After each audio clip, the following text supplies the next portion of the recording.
قل جاء الحق وما يبدئ الباطل وما يعيد۔ بسم اللہ الرحمن الرحیم۔ معزز ناظرین کرام، آج کی اس ویڈیو میں ہم نبی کریم صلی اللہ علیہ وسلم کی پھوپھیوں کا ذکر کریں گے۔ حضور صلی اللہ علیہ وسلم کی کل 6 پھوپھیاں تھیں: صفیہ، عاتقہ، عروہ، ام حکیم، برہ، امیمہ۔ عبد المطلب کی 2 بیویاں تھیں، ایک تھیں ہالہ بنت وہیب ابن عبد مناف۔ تو حضرت صفیہ جو ہیں یہ انہی سے تھیں، اور یہی ہالہ جو ہیں حضرت حمزہ کی بھی والدہ ہیں۔ دوسری بیوی تھی ان کی جن کا نام تھا فاطمہ بنت عمرو ابن عائز۔ ان کے علاوہ جو 5 پھوپھیاں تھیں وہ انہی سے تھیں۔ ان 6 پھوپھیوں کا تذکرہ حافظ عراقی نے اپنی منظوم سیرت میں بڑی اچھی طریقے سے کیا ہے۔ عماتہ صفیۃ عاتقہ، ام حکیم برۃ امیمہ، عروہ ولم یسلم سوا صفیہ، قیل وما عروہ وما عاتقہ۔ اشعار میں انہیں یاد کر لینا چاہیے، اس سے بڑی سہولت پیدا ہوتی ہے۔ ان 6 پھوپھیوں میں حضرت صفیہ رضی اللہ تعالیٰ عنہ تو بالاتفاق اسلام لائی تھیں، اور یہ حضرت صفیہ حضرت زبیر بن العوام کی والدہ ہیں۔ صفیہ رضی اللہ تعالیٰ عنہ نے مدینہ کی طرف ہجرت بھی کی تھی، اور خندق کے موقع پر یہ شریک بھی رہیں۔ نبی کریم صلی اللہ علیہ وسلم نے ان کا حصہ بھی لگایا تھا۔ زمانہ جاہلیت میں آپ کا نکاح حارث ابن حرب سے تھا۔ ان کے انتقال کے بعد عوام ابن الخویلد جو حضرت خدیجہ کے بھائی تھے ان سے آپ کا نکاح ہوا، اور انہی سے زبیر، صائب اور عبد الکعبہ یہ 3 بچے پیدا ہوئے۔ حضرت عمر رضی اللہ تعالیٰ عنہ کی خلافت کے دور میں سن 20 ہجری میں 73 سال کی عمر میں ان کا انتقال ہوا، اور وہیں پر بقیع میں دفن ہوئی۔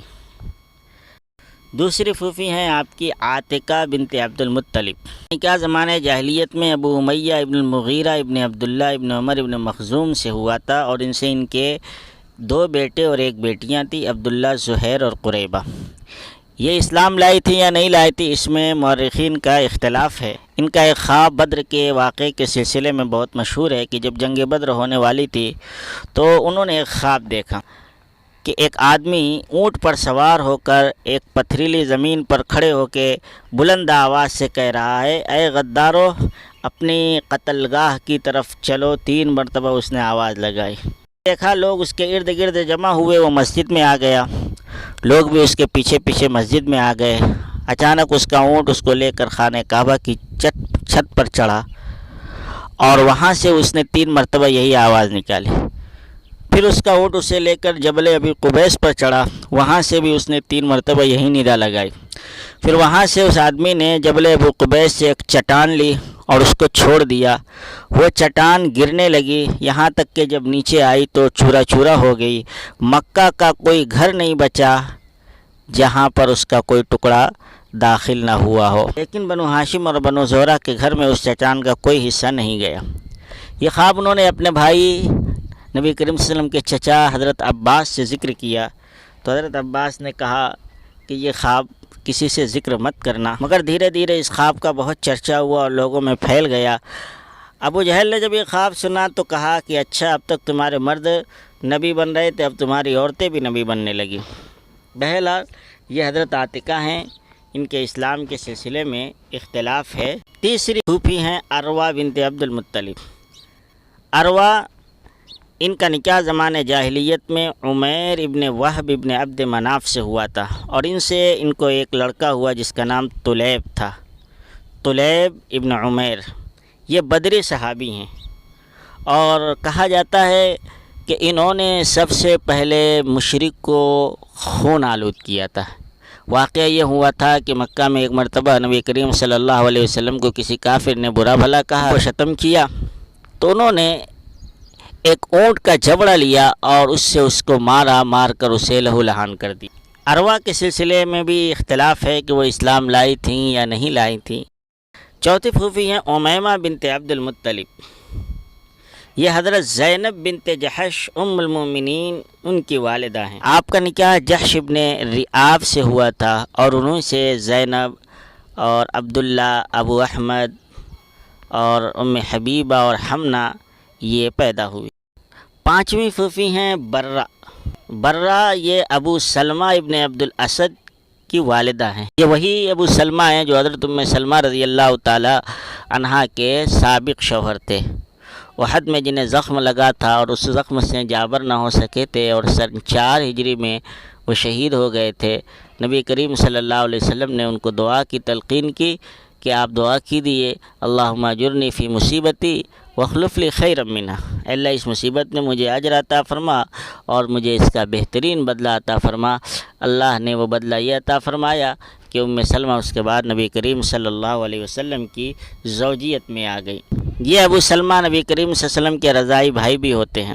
عبد الاسد جو ان کے شوہر تھے، عبد الاسد کے انتقال کے بعد ان کا نکاح ابو رحم ابن عبد العزیٰ العامری سے ہوا اور ان سے ایک بچہ پیدا ہوا ابو صبرہ جو ایک بدری صحابی ہیں۔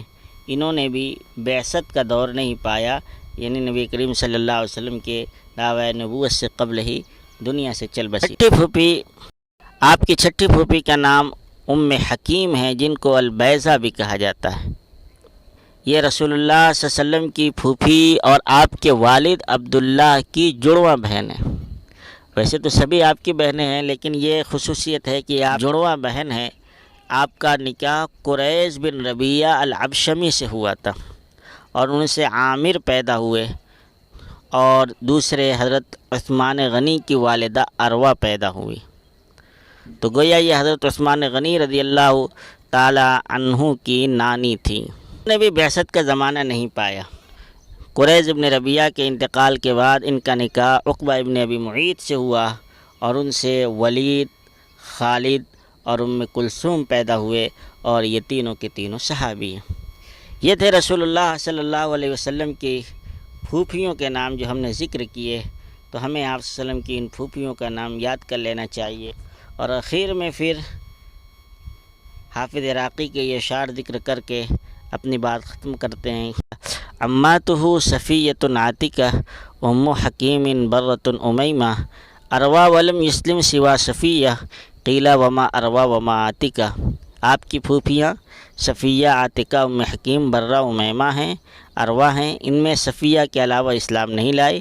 بعض لوگوں نے کہا کہ اروا اور عاتکہ بھی اسلام لائی ہیں۔ اروا اور عاتکہ کے سلسلے میں اختلاف ہے اور صفیہ کا اسلام متفق علیہ ہے۔ آج کی ویڈیو میں بس اتنا ہی، ملتے ہیں اب اگلی ویڈیو میں۔ قل جاء